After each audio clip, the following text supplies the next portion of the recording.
Sejam muito bem-vindos a mais um podcast Segredos de Justiça, onde o mundo jurídico vira resenha. E hoje nós vamos à parte 2 da entrevista com essas referências em direito marítimo. Sejam bem-vindos, doutor Frederico Messias, juiz de direito, doutor Nelson Cavalcante, desembargador do Tribunal Marítimo, e doutor Marcelo Davi, desembargador do Tribunal Marítimo.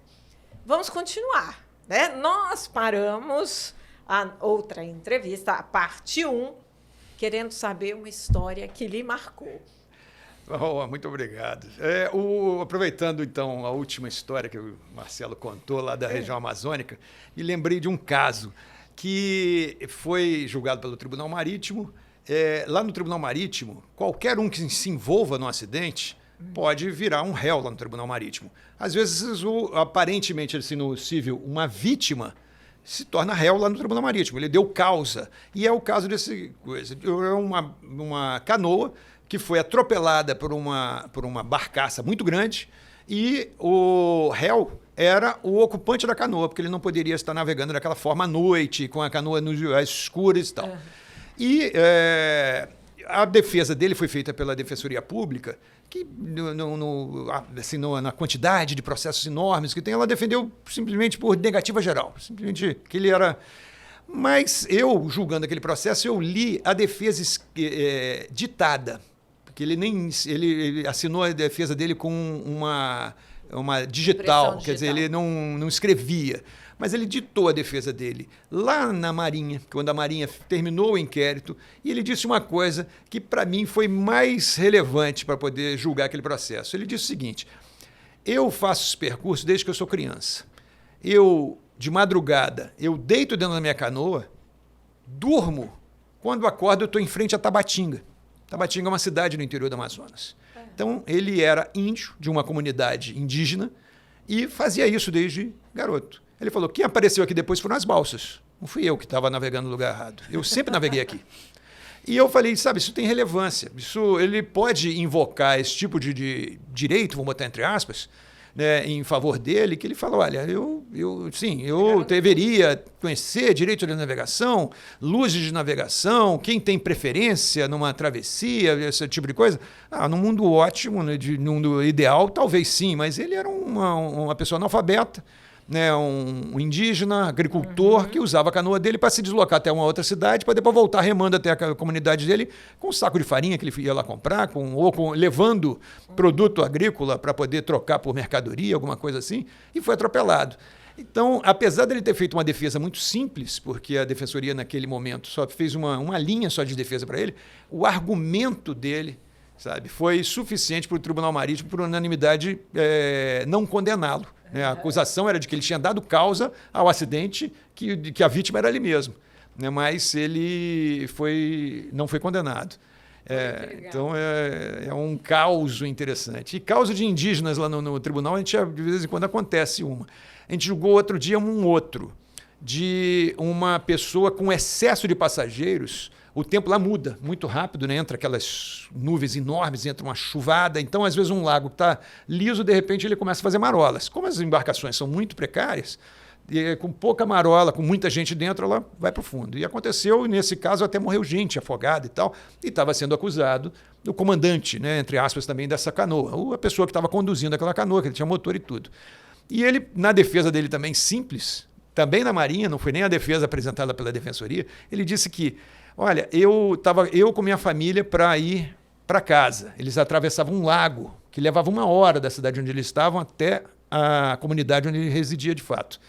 E aí chegou, pedindo carona, o filho do cacique e trouxe mais 2 amigos. E ele não tinha como dizer não. E a gente falou, olha, isso é muito difícil. Eu aqui no Rio de Janeiro, no ar-condicionado da minha sala, julgar o comportamento de uma pessoa que está lá no Amazonas, como é que ele poderia realmente se indispor com o filho do cacique, lá da aldeia dele, e não levá-lo naquela travessia. Acabou que nessa travessia terminou numa tragédia, morreu gente e tal, a gente absolveu ele. Embora até, nesse caso, morreu um familiar dele, nós temos até dentro da nossa legislação uma permissão de não condenar quando acontece uma tragédia desse tipo, que a penalidade administrativa vai ser inferior à dor que aquela pessoa sofreu com aquele acidente, que foi exatamente esse caso. Então, por 2 motivos, a gente não o condenou. Uma, porque ele poderia invocar em favor dele o descumprimento da norma num caso muito particular. E outro, em face do fato dele ter perdido um parente nessa aventura mal-sucedida, infelizmente. São causos não tão engraçados, eu tenho alguns causos engraçados. Mas vocês lidam diretamente com acidentes que... De engraçado mesmo, tem pouca coisa, né? É verdade, muito raro. Porque o tribunal trabalha diretamente com isso, né? É verdade, a gente lida mais com tragédias do que com coisas cômicas. Exato, né? Quando a gente fala assim, olha,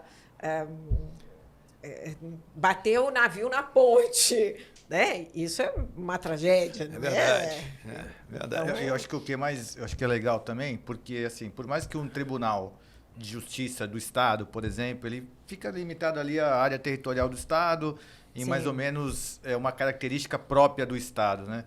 Eles não, né? Eles têm a competência no Brasil inteiro. Brasil inteiro. E sobre fato, né? Porque os tribunais superiores em Brasília, que têm abrangência nacional, ficam restritos ao direito.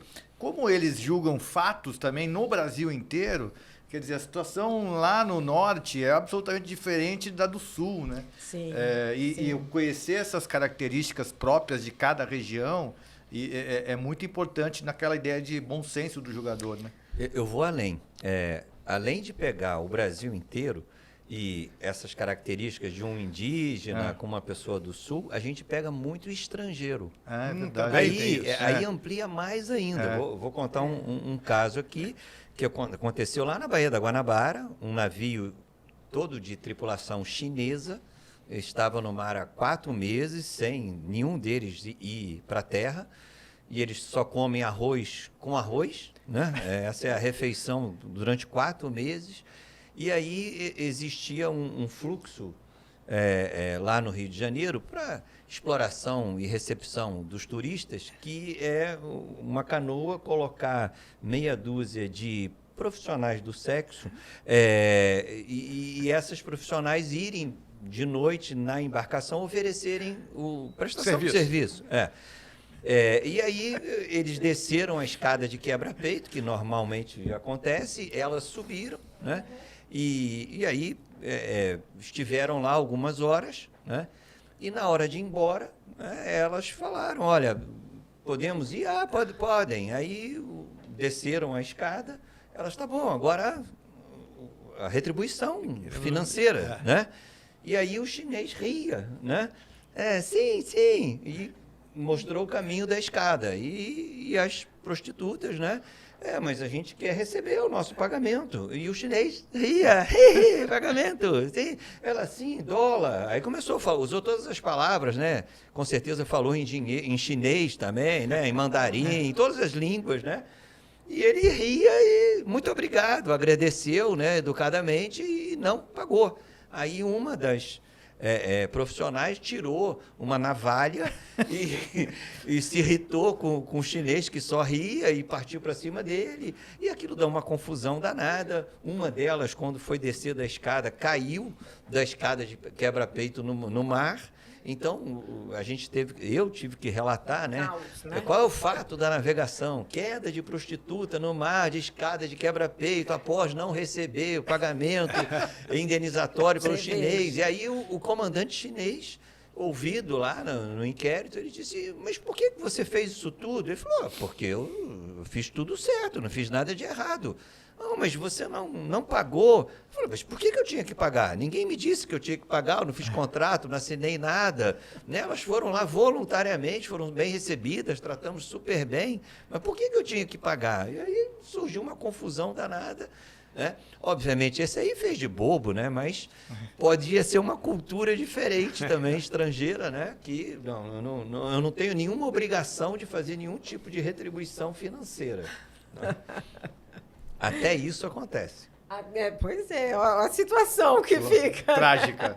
Agora, eu chamando a atenção num caso que é comum nosso com o doutor Frederico, e eu acho que ele é um expoente no país nessa área.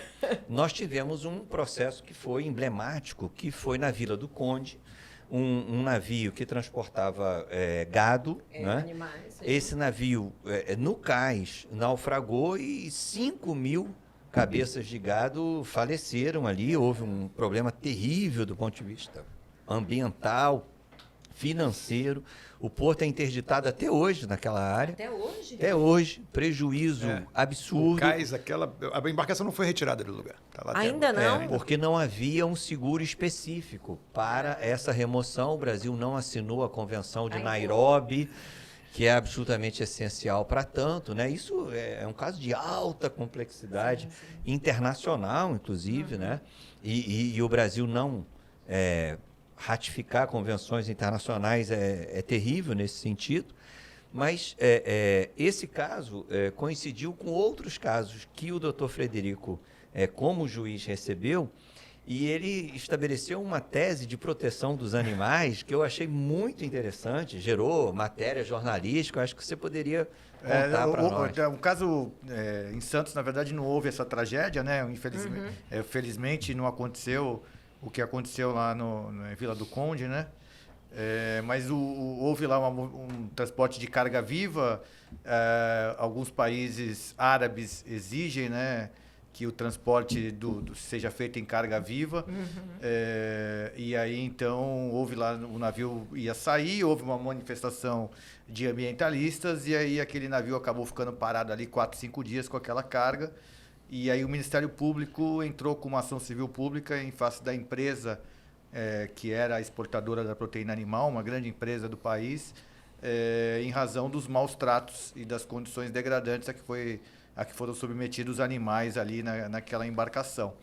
E aí a gente acabou julgando procedente esse pedido, fixando uma indenização e levando em conta o fato de que não é porque a carga é viva, destinada ao abate, que se possa, então, descuidar ali dos cuidados mínimos de higiene, de bem-estar dos animais que eram colocados realmente numa situação degradante. Eu imagino que lá, nesse caso, eles deviam estar na mesma situação também, porque nunca houve uma preocupação nesse sentido, né? Porque a gente não tem uma legislação específica. Para isso, não. É verdade que depois desse caso Aidar lá do Pará, houve uma alteração nas regras da autoridade marítima para a entrada desse tipo de navio que leva carga viva, né? O que tipo de seguro que ele tem que ter e tal, que tem que apresentar antes, uma série de coisas para poder não acontecer casos semelhantes. Mas pensando na segurança da navegação, a questão mesmo dos animais, isso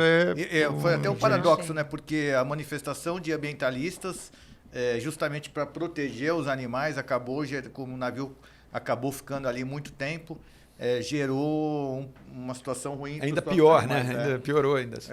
Eu me lembro de ter visto pela internet um boi vivo correndo pelo cais de Santos, passando por cima de um estivador, né? Esse eu não vi, não. Isso circulou aqui. Está no YouTube, sempre Se você colocar, aparece lá essa imagem pitoresca, né? Pitoresca. Esse eu não vi. Eu sei a sua posição, mas eu gostaria que colocasse e como você utiliza as decisões do Tribunal Marítimo no exercício da sua atividade aí como julgador. Então, sempre, Carla, acontecia da seguinte forma, né? Nós somos 12 varas cíveis em Santos, e mais outras varas espalhadas aí pelo estado de São Paulo inteiro, com competência civil. As ações que envolviam a matéria, elas eram distribuídas aleatoriamente nessas varas. Ficar em Santos, só para a gente facilitar. Então, as ações que envolviam a matéria eram distribuídas entre 12 juízes aleatoriamente. Em 27 de novembro do ano passado, foi criado, então, o Núcleo de Justiça 4.0 Direito Marítimo, esse é o nome, né? E aí são 3 juízes agora, um deles sou eu, coordeno o núcleo, e nós julgamos esses casos na competência no estado inteiro, marítimo, portuário e aduaneiro. Então, hoje, qualquer ação que envolva essa temática, ela tramita por esse núcleo especializado, que era uma reclamação antiga. Você frequenta vários eventos ao longo do tempo, aí o Marcelo, o Nelson também, e sabe que essa era uma reclamação antiga E hoje nós temos essa possibilidade em São Paulo, que é o núcleo especializado formado por 3 juízes. Eu já escrevi, inclusive, sobre isso, né? Eu acho que eles têm uma expertise, o acórdão deles tem uma expertise que nenhum outro... que o juiz não tem, obviamente não poderia ter. Claro. Mesmo que eu tivesse um perito para me auxiliar, ele, no máximo, ia me trazer ali um parecer técnico com a visão dele, mas jamais essa expertise plural que eles têm lá no tribunal. São especialistas em direito internacional, marítimo, aqueles que estão... comandantes, enfim, uma expertise absolutamente plural. E hoje, a gente até brinca, né? Mas as pessoas não conhecem, né? Se pergunta para o juiz, hoje tem uma previsão específica no Código dizendo que a ação judicial civil ela tem que ficar suspensa até que venha o acórdão do Tribunal Marítimo, né? Então, não é nem mais aquela discussão se é opção, né? Hoje está na lei. Então, tem que suspender para que esse acórdão venha. E eu posso afirmar, né? A gente estava falando aqui do julgamento deles, que é um julgamento de caráter absolutamente jurisdicional, de direito à defesa, uma decisão colegiada, técnica, que para nós é muito importante nessa área, né?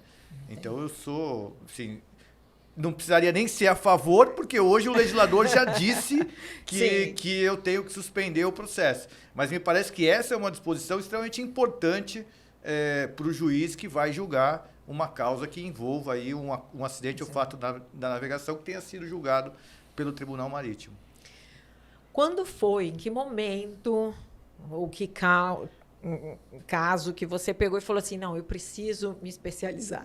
Então, você sabe que, na verdade, antes até, né? Porque eu tenho a Fernanda, minha esposa, o meu sogro falecido, chamava Frederico também. Eu tenho esse privilégio, né? O meu sogro tinha o mesmo nome que eu. Foi meu professor na faculdade. Então, ele sempre atuou nessa área, né? Então, ele lá da primeira lei de 93, ele já participava e depois continuou. Hoje, as meninas, a Fernanda, minha esposa, e a minha cunhada, a Luciana, continuaram com o escritório. Então, eu já tenho essa... Eu já ouvia falar do assunto antes mesmo de até passar no concurso.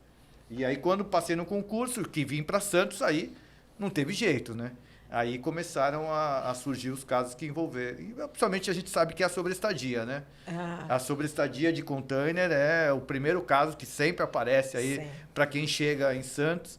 E a gente, até para dar mais glamour, né, Marcelo? É demurrage. Demurrage, né? Seja lá como for, né? Demurrage, que nem... Então, hoje, o primeiro caso que aparece para quem assume uma vara em Santos, certamente é uma cobrança de sobreestadia de container. Esse é o cartão de visita do direito marítimo. Em resumo, né? Você atendeu uma ordem do superior hierárquico, que é a sua esposa. Exatamente. Né? Faça isso. Você sabe, a minha esposa falou, você vai ser juiz em Santos. E eu falei, atendi, né? Assim funciona. É isso aí. Pronto. E todo caso marítimo vai para o núcleo agora? O núcleo, há uma discussão se ele é facultativo ou não, né?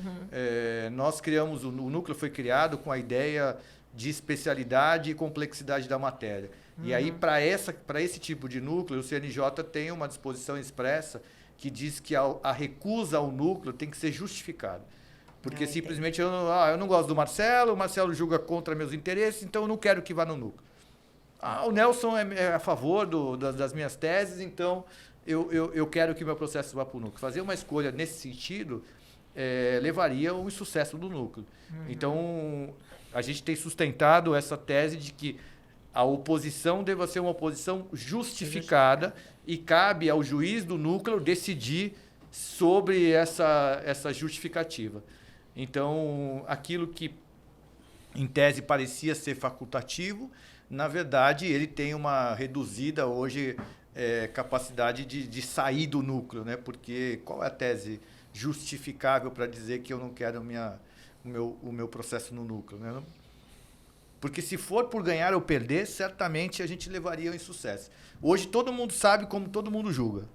Né? Hoje descobri como o Marcelo julga, como o Nelson julga, como eu julgo. basta uma simples pesquisa aí na internet para saber. Sem dúvida. Mas o papel do advogado também é muito esse, né? É você, de repente, trazer uma outra visão para que o juiz olhe e fale assim, não, peraí, aqui tem um negócio diferente, não é? Eu acho que também é por esse caminho. Você ia falar alguma coisa? Sim, se você me permitir, Claro. essa pergunta que você fez ao doutor Frederico, eu acho que a gente Se você pode... ficar me chamando de doutor Frederico, eu vou te chamar de desembargador ministro Marcelo. Eu acho que eles foram comedidos, eles deveriam ser ministros. Ministros, que é o tribunal de última... Já falaram isso hoje. Tribunal de última e única instância, portanto, eles deveriam ser ministros. Como ele segue as ordens da esposa, a gente pode seguir as dele e sermos ministros. Por favor. Mas não vai esquecer de mim, hein? Vamos atender. Não esquece dos amigos. Então, uma coisa que eu acho importante a gente colocar, quando você colocou como é que ele enxerga a decisão do Tribunal Marítimo, é uma discussão natural aí no mundo jurídico, né? E eu percebo que há muito desconhecimento, né? As pessoas, às vezes, acham que a decisão do Tribunal Marítimo se equipara a uma simples perícia, por exemplo. Não é o caso.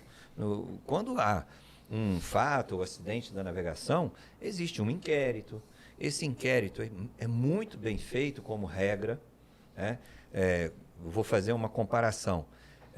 Acontece uma explosão numa plataforma e morre alguém.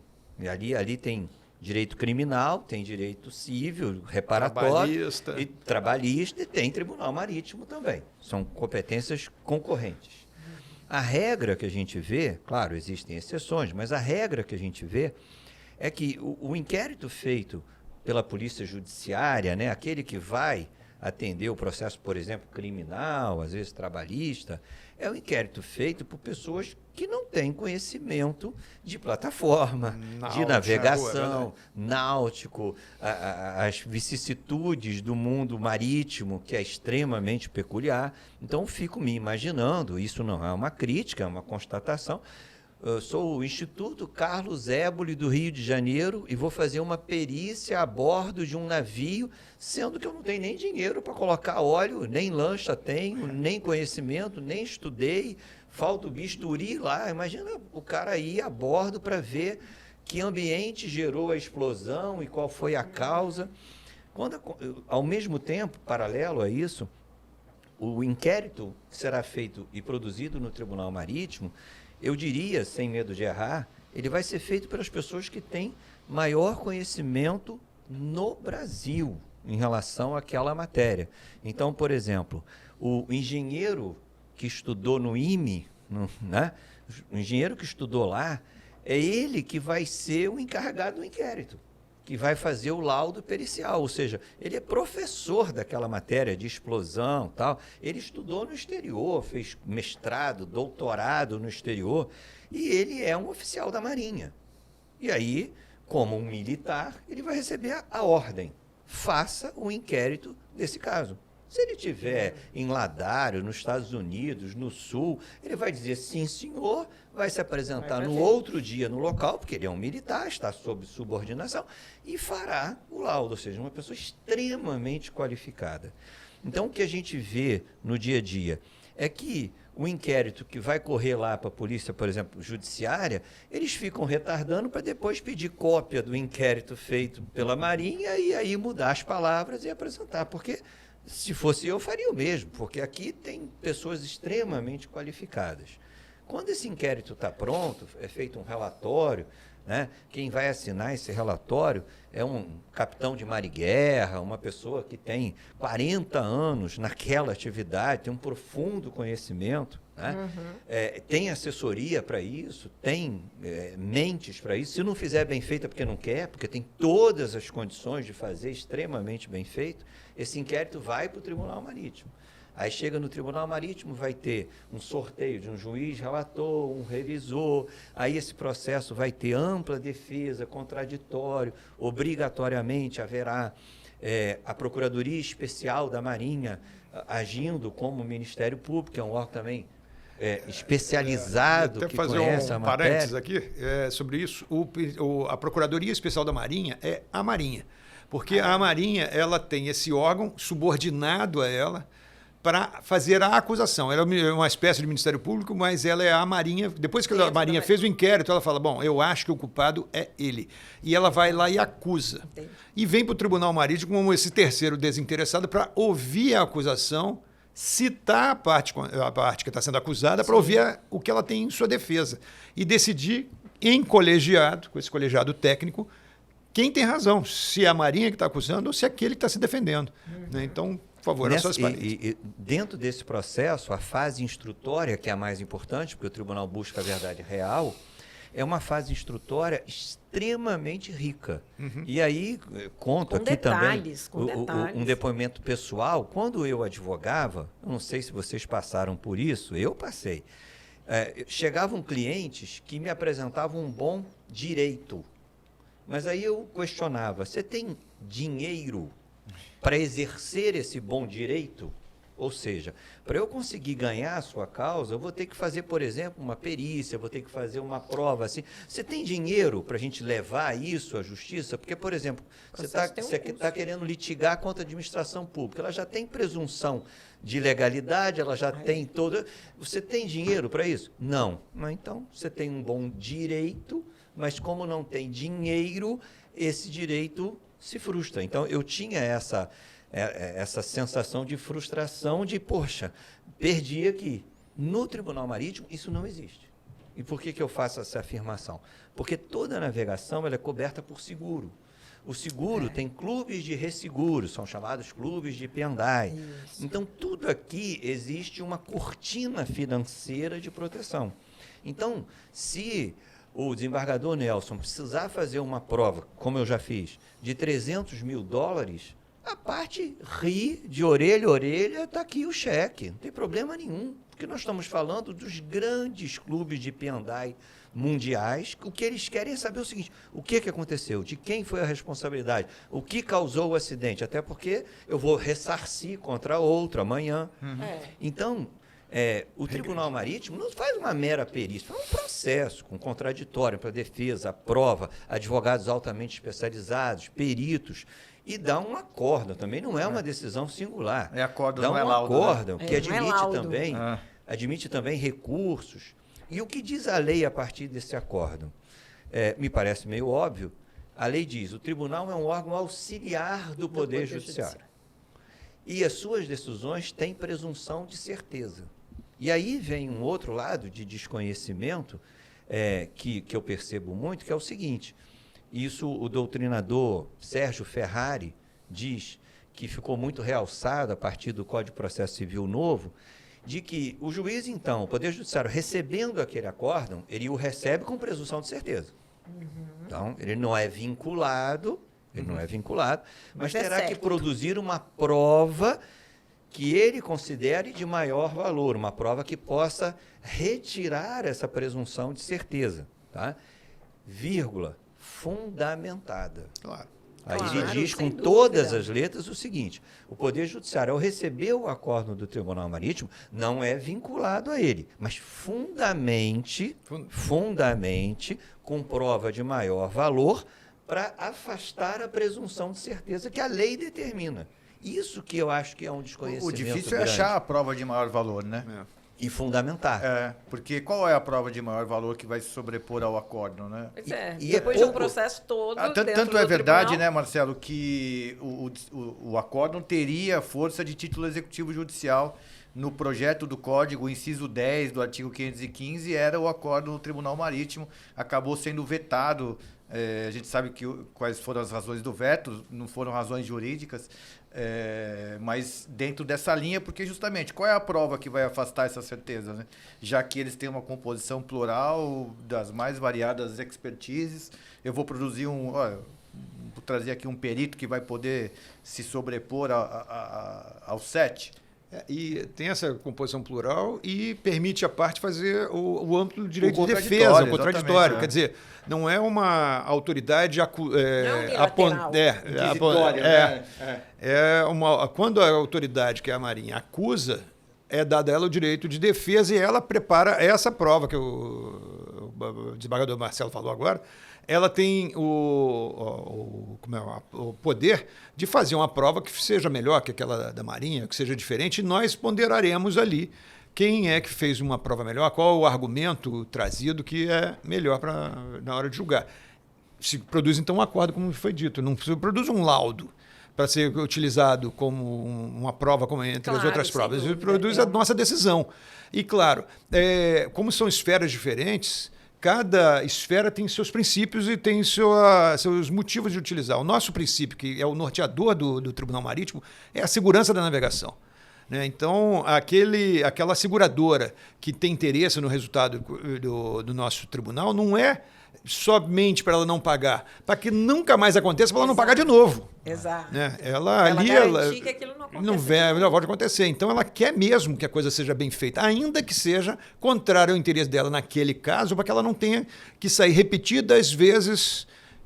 Sabe, quando a gente descobre, por exemplo, que a má construção de uma lancha foi a responsável pelo emborcamento dela, quando ela fez uma curva, alguma coisa assim, a gente é capaz de descobrir isso pela prova produzida no Tribunal Marítimo. E o segurador que pagou aquela lancha, depois ele fala, opa, na próxima, o prêmio pedido para uma lancha desse tipo vai ser diferente, porque eu sei que se ela tiver a tal velocidade e fizer tal curva, ela vai vai haver um novo sinistro. Então, é de interesse da sociedade nesse sentido, buscar a verdade real, como disse o advogado Marcelo, porque não é a verdade real somente para a questão da punição, mas principalmente pela segurança da navegação. A gente busca saber o que aconteceu para que não aconteça de novo. É por isso, por aí. Nós tivemos aqui, no Espírito Santo, alguns processos emblemáticos. Um deles foi o navio Vezeró. Verdade. Quando houve um encalhe do Vezeró aqui e o tribunal se debruçou sobre ele, a principal consequência é a consequência profilática, no sentido de que o que podemos fazer para que outro navio não encalhe aqui? Porque se acontecer outro como esse aqui, tira a rota comercial daqui. Você imagina o prejuízo que isso gera ao Estado, e ao Brasil, um acidente como esse. Então, é fundamental que o tribunal, de forma imparcial, neutra e técnica, diga o que gerou esse acidente. Um problema de balizamento, corrige o balizamento. O navio estava no meio do canal e encalhou. Então, tem alguma coisa errada. O mais simples é sempre jogar a culpa no porteiro, foi o prático. O prático talvez naquela relação jurídica seja o mais frágil, seja o mais fácil de se apontar a responsabilidade. Aí que está a importância do tribunal.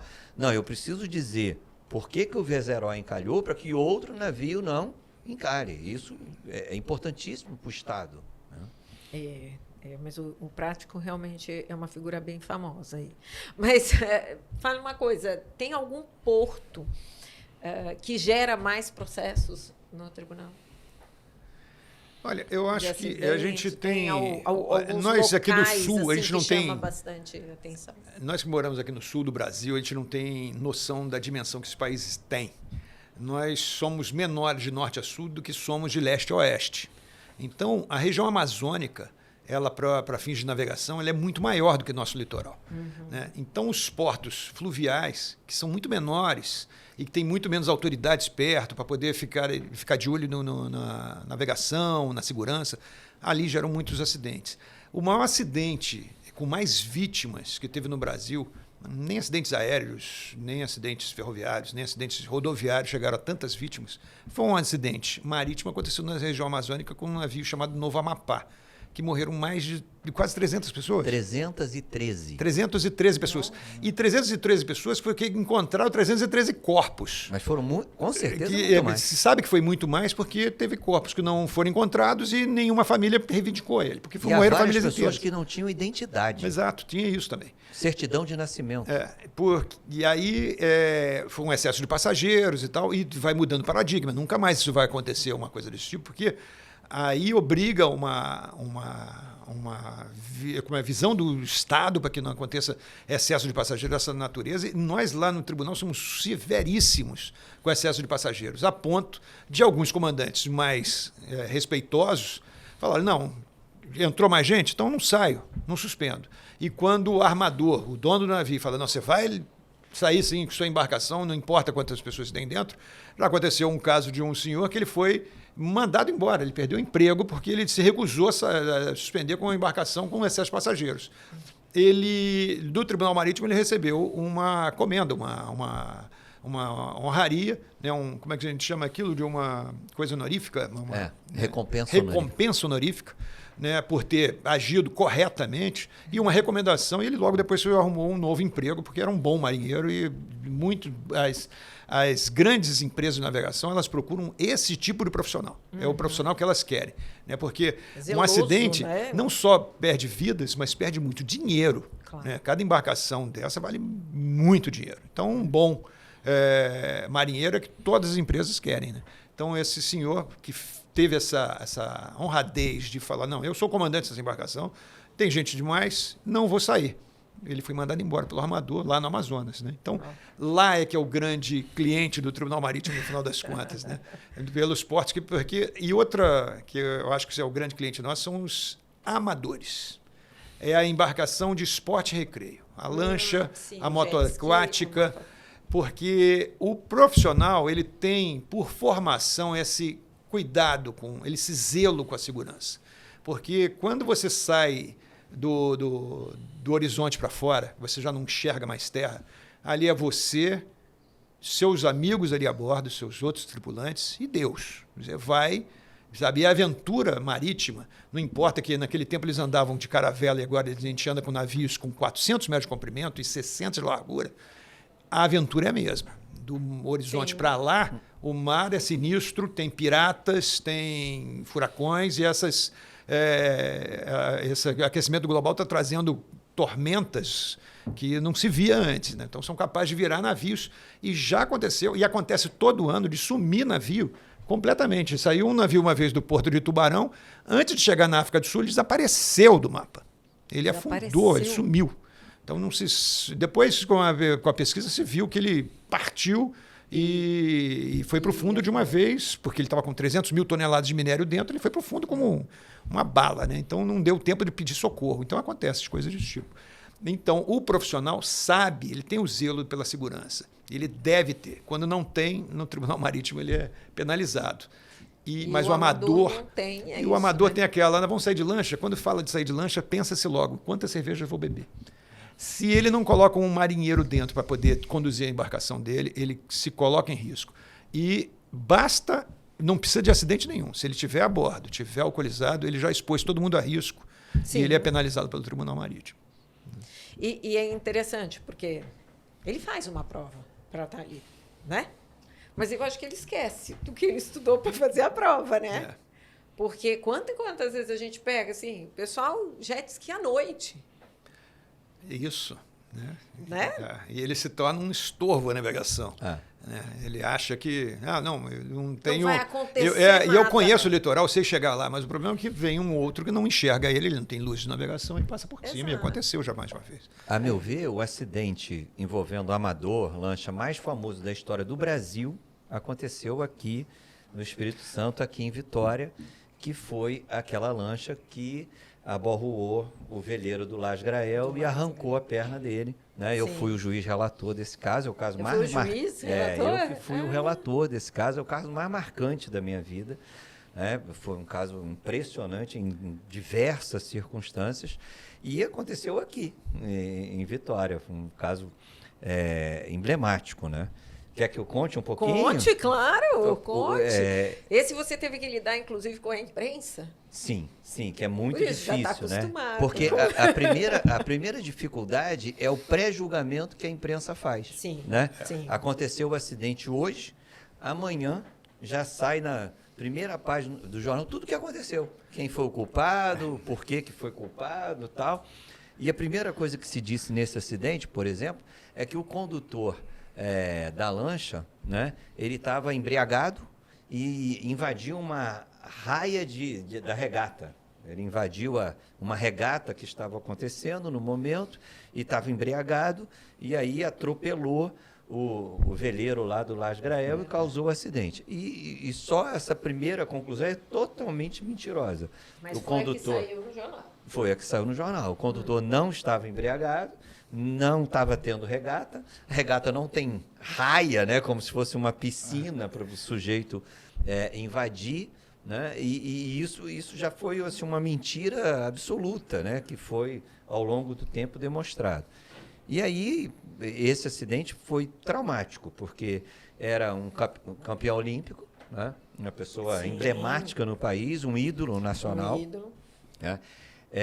Quando aconteceu aquele acidente, a primeira coisa inusitada é que aquele que causou o acidente salvou a vida do acidentado, né? Foi ele que conseguiu, num socorro rápido, salvar a vida. Ele imediatamente correu, enquanto o primo do Lars Grael, o Torben, ficava xingando o condutor da lancha, né?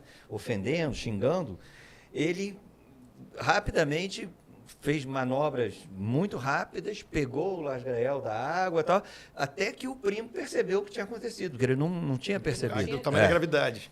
E aí, ao mesmo tempo, foi muito hábil de ligar, pedir socorro, ir para o iate. Ele foi extremamente hábil do acidente à frente. Né? Verdade. Tudo que faltou até o acidente teve positivo. Teve uma série de elementos de sorte nisso, né? Aí que salvaram a vida dele. E aí, quer dizer, o Lars Grael foi salvo por questão de minutos mesmo, que ele ia perder a vida, né? Foi questão realmente de pouquíssimos minutos até. Foi o socorro muito rápido que fez com que ele... Uma das pessoas que estavam era um treino para uma regata, né? Isso. Na verdade, a regata não tinha... A véspera da regata. Aconteceria no dia seguinte. Uma das pessoas que estava lá era um cirurgião vascular e viu a gravidade, e ele foi para bordo da lancha, que a mesma lancha que atropelou prestou socorro. Então ele foi para bordo da lancha e ele conseguiu então entender a gravidade da coisa e conter um pouco do sangramento. E tinha uma ambulância, que coisa também que não existe. Regatas geralmente não tem ambulância. Naquela tinha uma ambulância à disposição no Yacht Club. E foi a sorte. Aí trouxeram ele, já tinha uma ambulância lá e levaram direto para o hospital. E esse caso gerou a mim diversas lições de vida, né? A primeira é a admiração que eu passei a ter pela figura do Lars Grael, que eu já admirava como atleta, passei a admirar como pessoa humana, né? Porque em nenhum momento ele quis agir com vingança, procurar exagerar ou se colocar como vítima. Ele foi extremamente equilibrado, correto durante todo o processo, né? E o processo foi muito curioso porque nenhum advogado maritimista queria aceitar a causa daquele que o atropelou. Foi a primeira fator assim difícil, porque era uma família de boa condição econômica aqui, né, do Espírito Santo, diria que uma excelente condição econômica, né, e nenhum advogado aceitava o caso. Até que um advogado que é também prático aceitou o caso e foi excelente advogado para o lado do que causou o acidente. E aí entrou com uma representação privada dizendo que o Lars Grael era culpado pelo acidente. Então foi mais inusitado, poucas pessoas sabem disso também. E recentemente eu fiz um exercício de pós-graduação e vários alunos entenderam que ele deveria ser culpado também pelo acidente. E aí é bem curioso, né? Porque o regulamento internacional para evitar aborroamento no mar é muito claro que quando duas embarcações se avistam assim, a embarcação que deve, falando de forma bem resumida, que deve manobrar é a que tem maior capacidade de manobra, que no caso entre um veleiro e uma lancha seria a lancha. Então quem deveria fazer a manobra franca e efetiva era a lancha. Agora o próprio regulamento diz, e aquele que vê que aquele outro que deveria fazê-lo não fez, deve fazê-lo em extremo para evitar o acidente. E o Lars Grael e o primo, em todas as circunstâncias, disseram que viram a lancha com muita antecedência, que a lancha continuou no mesmo rumo e direção com muita antecedência, que puderam com muita antecedência, que teriam tempo suficiente para manobrar, mas não manobraram. Então, até o último instante, a lancha veio e passou por cima. O primo conseguiu se jogar na água, o Lars não, a perna ficou e aí foi decepada. E aí o advogado do condutor da lancha acusou o Lars Grael e o primo de terem descumprido o regulamento internacional, porque caberia a eles também efetuar a manobra. Esse foi o primeiro fato inusitado. E aí, por que não? O Nelson recentemente levou esse caso. O Lars Grael disse, porque eu fui criado velejando. Desde mais tenra idade eu velejo. E desde criança há uma rixa absurda entre lancheiro e veleiro. E toda a vida inteira as lanchas se aproximam, dão um cavalinho de pau, ofendem, xingam, jogam água e fazem a guinada em cima. Eu achei que seria mais um bobão daqueles que iria se aproximar com a lancha. Como é que eu ia imaginar que alguém não ia ver uma vela de 16 metros de comprimento, colorida, né? Num dia claro, sem chuva, né? A visibilidade excelente. Então, eu achei que seria mais um que ia passar, quando chegasse em cima, iria desviar, iria dizer, ô bobão, me ofender, como a vida inteira fizeram. Eu não podia imaginar nunca que ele viria sem me ver, ia passar por cima, né? Então, esse caso foi muito curioso o advogado querendo provar que o condutor da lancha não estava alcoolizado. Aí eu disse, mas ele fez o exame de alcoolemia, no caso do sangue. E aí ele então disse que provaria porque ele foi contaminado pelo excesso de algodão com álcool que a enfermeira passou para pegar a veia, e aí, na verdade, a agulha foi contaminada com álcool externo e não interno. Então, até isso foi discutido no processo. Então, foi um processo difícil. E foi o processo mais difícil da minha vida, porque na audiência, o que ficou claro para mim, o Lage sofreu o acidente e pensou assim, vou seguir minha vida. Eu não consigo adaptar prótese, então vou usar a muleta para o resto da vida, mas não vou ficar vivendo no passado. Eu vou à frente. E voltou a ser campeão, sem a perna, né? Só que no dia da audiência, esse advogado fez ele reviver o acidente.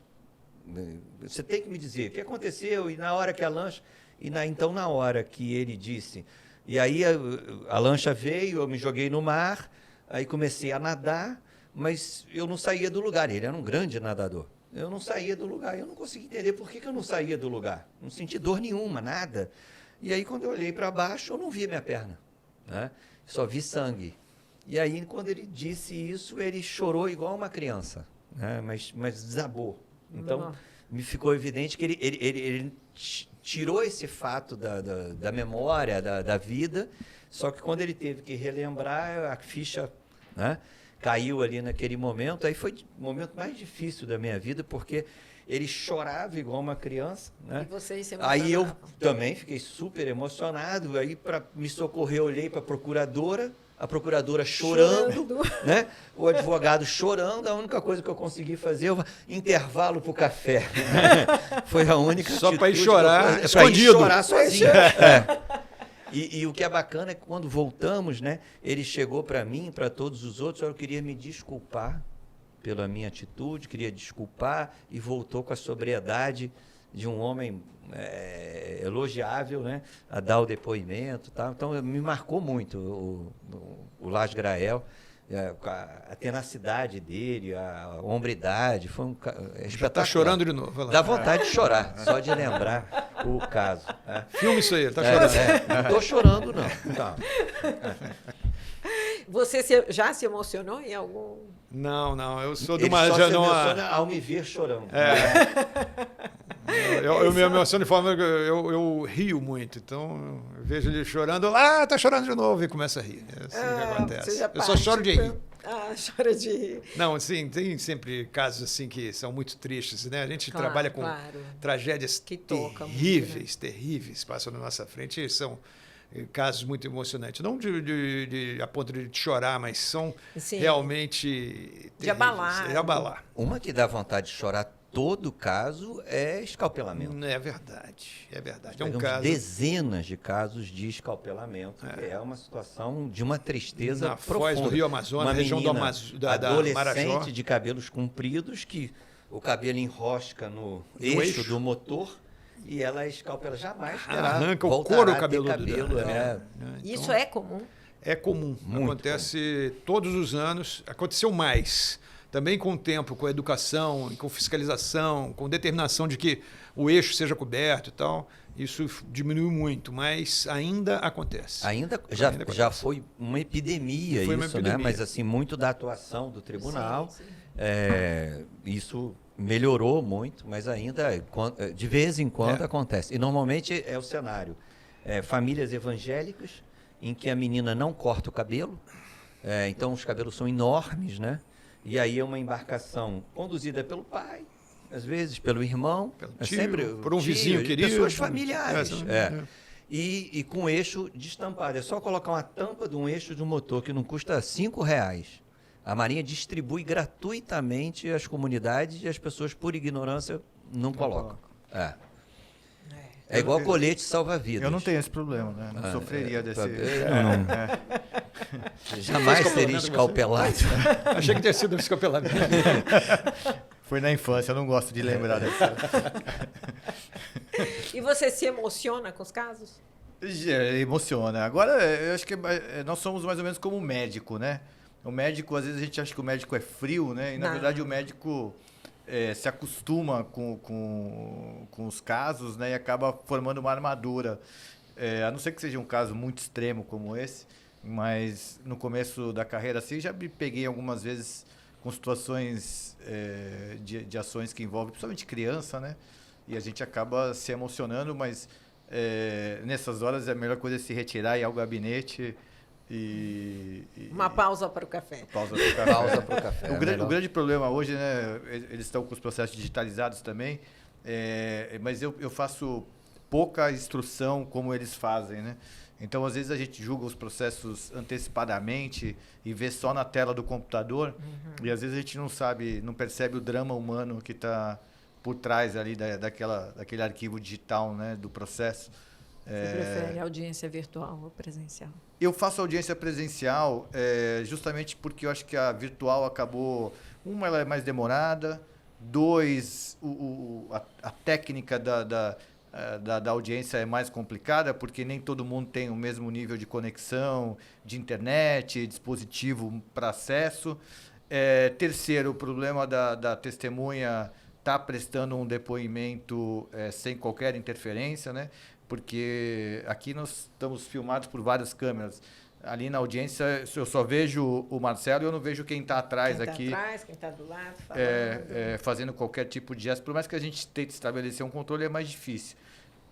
A virtual tem um delay também, né? A internet tem o delay. Então, às vezes, eu falo uma coisa, o Marcelo só vai ouvir 2 segundos depois.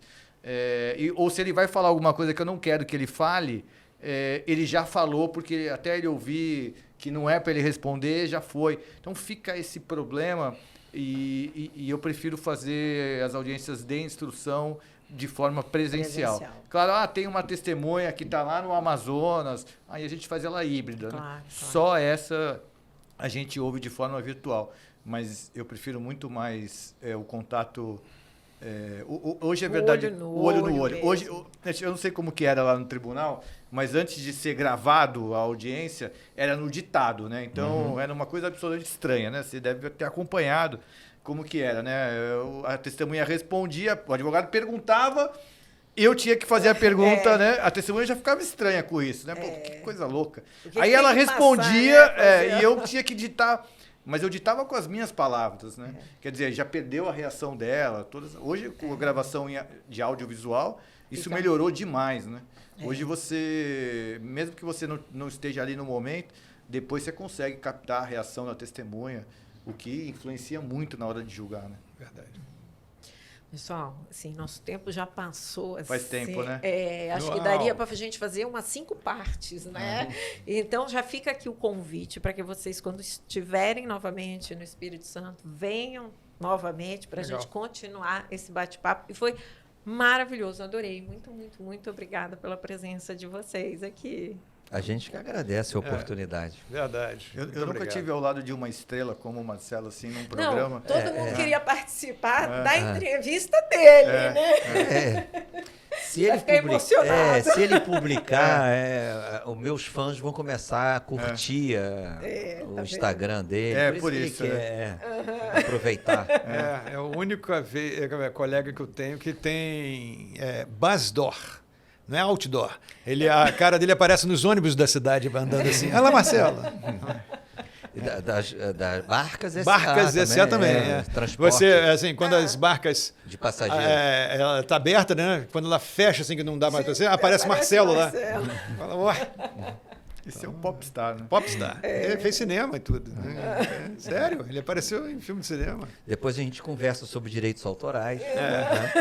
Você tinha que... ali é um podcast só para ele falar sobre o Shangri-La. É verdade. Ele é ator de cinema. Já fica convidado. Veja um filme. Compre o disco.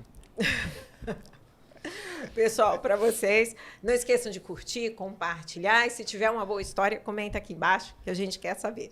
Até a próxima!